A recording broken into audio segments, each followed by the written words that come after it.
This is E&P Reports, a vodcast from Editor and Publisher Magazine, the authoritative voice of news media since 1884, serving newspapers, broadcast, digital, and all forms of news publishing.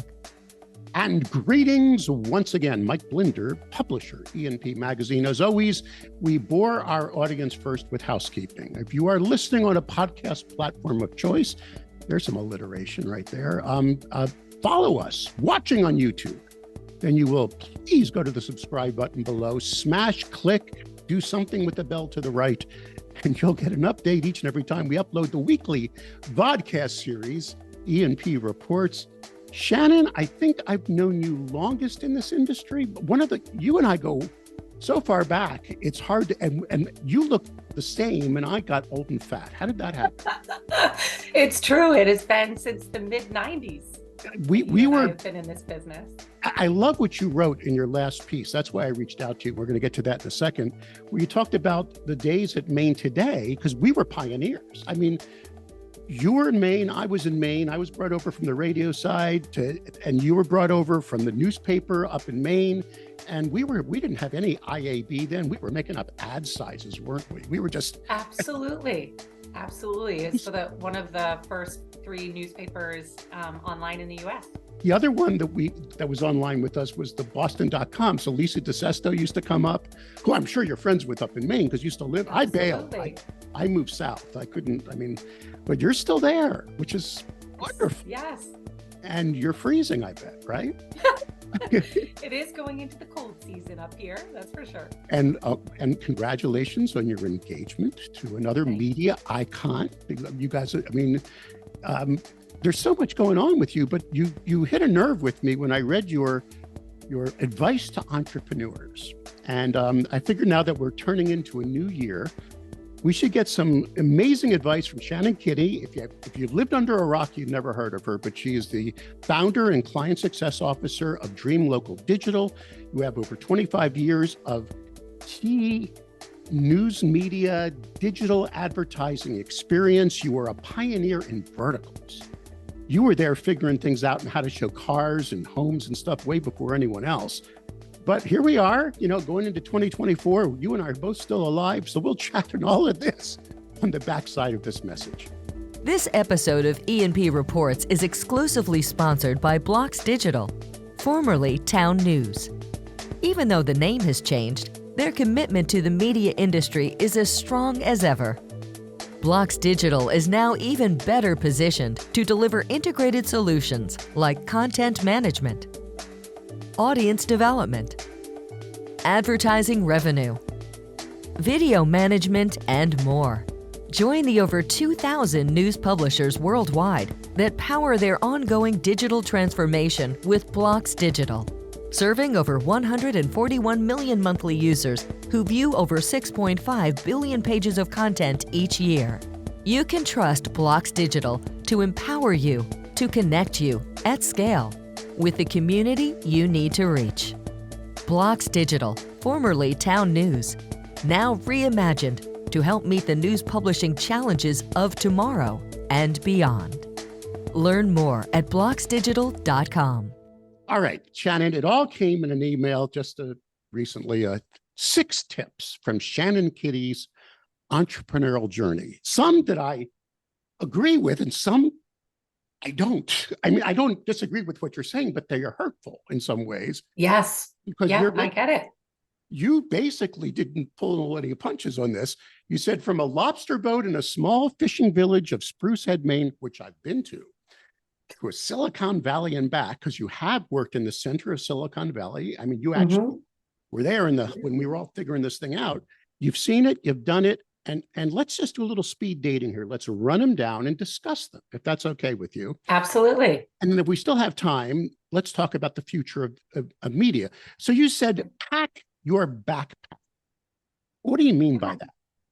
So I think for entrepreneurs, and honestly, I think everybody in digital media, your audience, people in traditional media trying to build digital businesses are entrepreneurs. You're trying to build something new in many cases. Packing your backpack is really about recognizing what you don't know and what you need to learn and seeking it out, even if it doesn't come naturally to you through your business. So I make sure I know the right contacts, that I am reading the right blogs or publications to make sure I'm top of mind, that I'm really keeping myself educated and constantly learning, because in this business, even though both of you and I have been in it a long time, it changes every few weeks.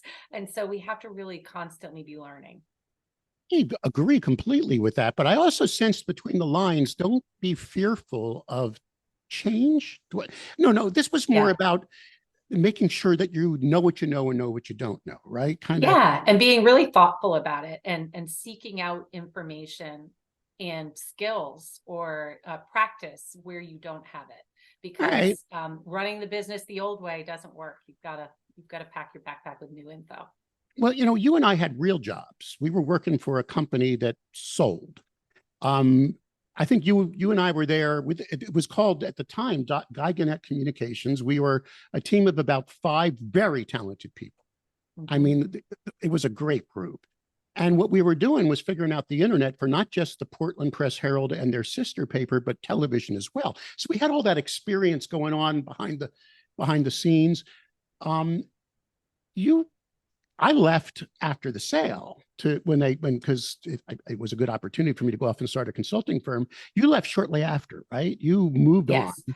Yeah, I went to cars.com. So I had all these ideas. So my next tip was, that big things come from small places. And it was that I was drawing all these ideas about how to search for cars online. I just felt like it was going to be a thing, and that people would want to buy vehicles that way. And so I had these drawings all over, and I was like talking about them on some email listservs, because back then that's how people connected. ICQ chat rooms and email listservs talking about it. And I got a call from the Chicago Tribune team in Chicago that was trying to find a team to build a car website. And so I left South Portland just before the sale and went to cars.com. So that brings us to number 3. Don't know what you don't know.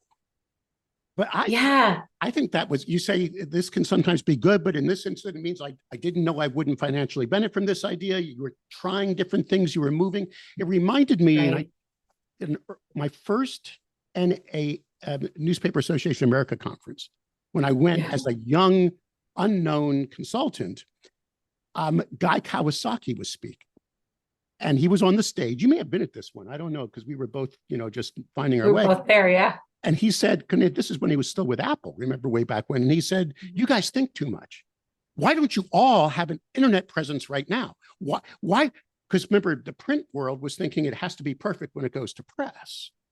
And it doesn't have, he said these famous words. He said, at Apple, we ship it, then we fix it.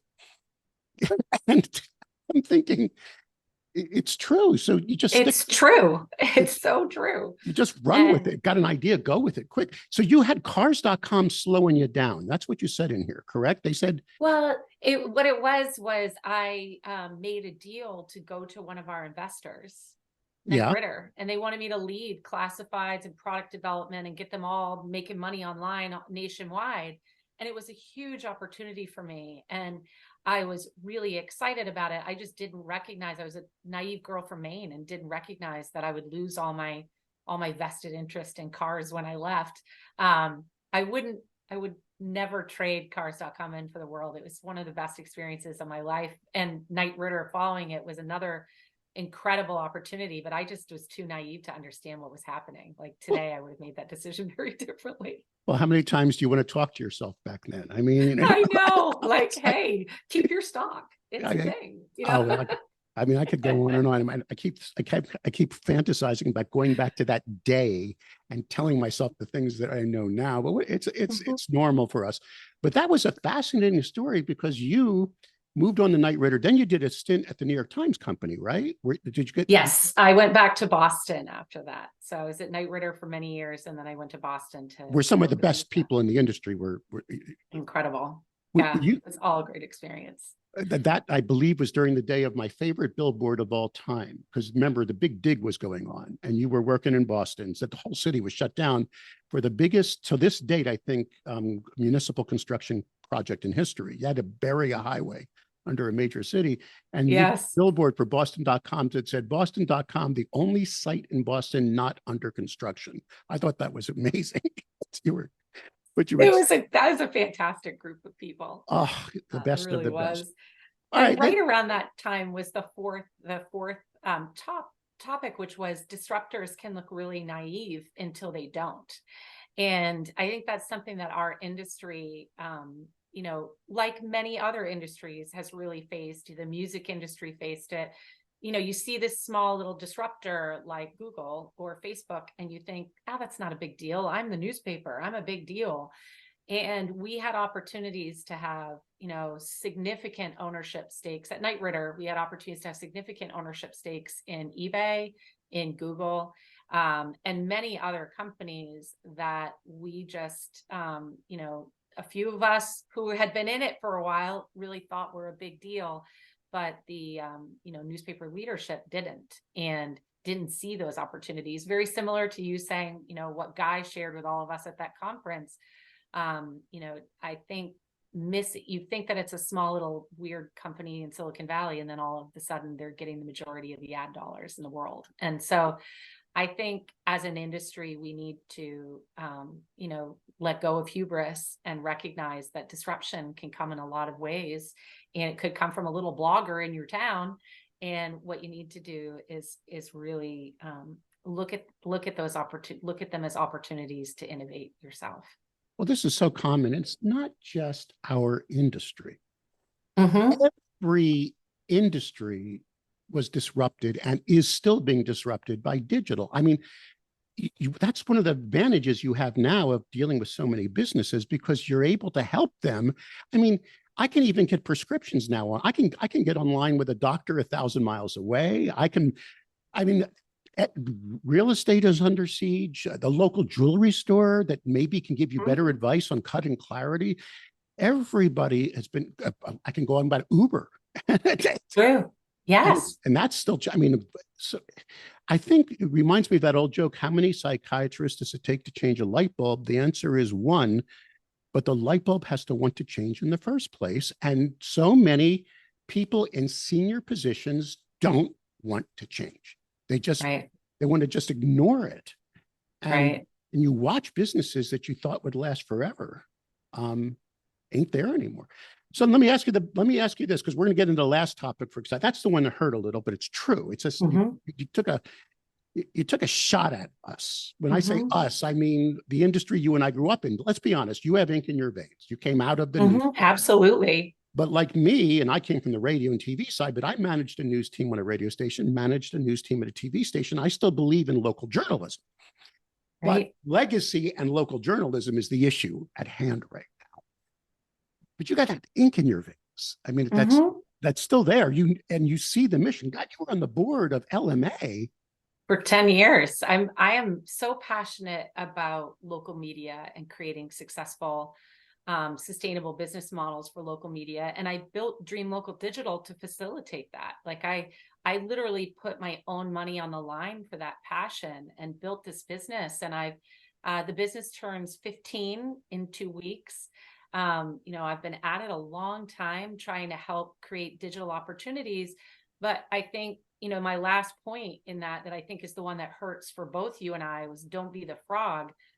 The metaphor of a frog won't jump into a pot of boiling water, but if you turn the heat up gradually, they don't realize they're boiling. And that's definitely happened to me in that I've leaned in so hard trying to help media companies that weren't ready to really push and prioritize digital. And I think for me, it's been painful. Like I've been the frog because I wanted it to work. Like I want them to realize how critical this is and not say, oh, we're too busy to sell this month, or, we have too many things to sell. Like, let me take you back a few years. I mean, you are located do you still live in Camden? Is that where you are? Yeah, we're right near Maine. Yes. Okay. It's beautiful area, but you used to work in Bangor. So you One Up, this was years ago, but I remember following it, and you took over the advertising for the Bangor Daily News, correct? Mhm. But while you're still running your division. digital agency, you just said, Yep. hell with it. I'm going to go up there and do it. And then Yeah. after your full year, you wrote this long, incredibly well-sourced document on why it did not work. And it Yeah. basically was a slap in the face of an industry that got fat. May I say it? We got fat and lazy. We Yeah. over decades and decades and decades. And we became a distribution industry. We never decided we really wanted to be the partners of our advertisers. We were simply the place they stuck their inserts, stuck their ads, learn our stupid rate cards.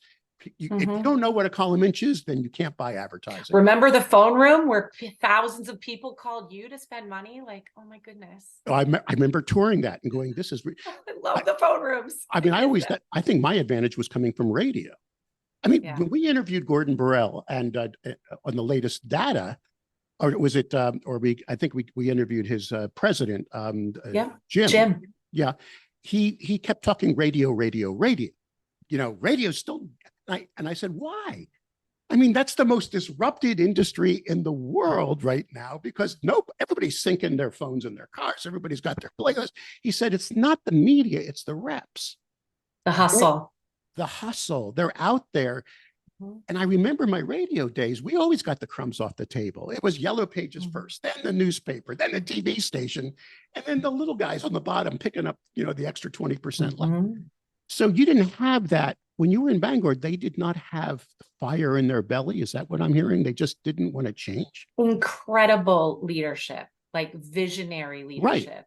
That they still have, which is fantastic. And that website is so successful. What happened, I think, was the sales team, right? We really struggled to get the sales organization to prioritize it. On the product side, it was outstanding, and it still is.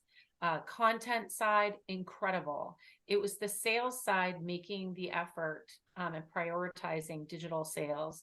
And the whole dimes versus dollars things, guys, it's been almost 30 years we've been talking about it. Like it's something that is here, and it's evolving, and we need to prioritize it. And so I think that's the same thing, frankly, that I hear nationwide is, our sales teams are overwhelmed. They don't know how to sell this. They have too many things to sell.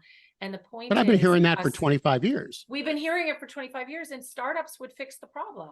All right. So Shannon, you're still young. You're still here. You're still going to do the good fight for us in this industry. I mean, what's next for Dream Local? Am I allowed to ask? What's the new plans? Anything? Just keep up. Absolutely. Yeah. So we've launched a coaching program for small businesses that want to try to do their marketing themselves, because they're still out there. There's a lot of really talented businesses. So that coaching program, the Skills Builder Marketing Coach Program, is going really well.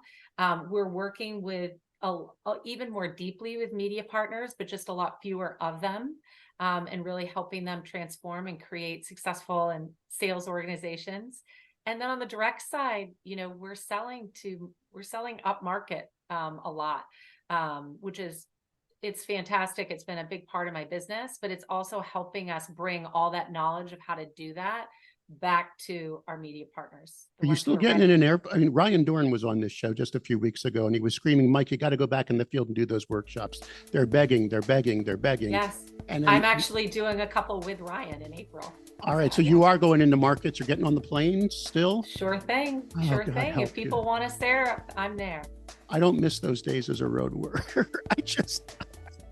I feel you on some of it. That's for sure. I think the hardest thing for me was to go through all that. And like you, we'd have a room of 300 people and they'd be ready to buy something. And I'd fly home and nothing would get sold. No, but my model was different. Then I parachuted in a team and did the closing. Right. For your own company. But when you and I were doing it for other ones, like we're the talent, but we're not the ones who can close it. And that's, I think, important. Like, media companies need to learn about lead generation, and then, hey, those are leads. Let's nurture them and follow up.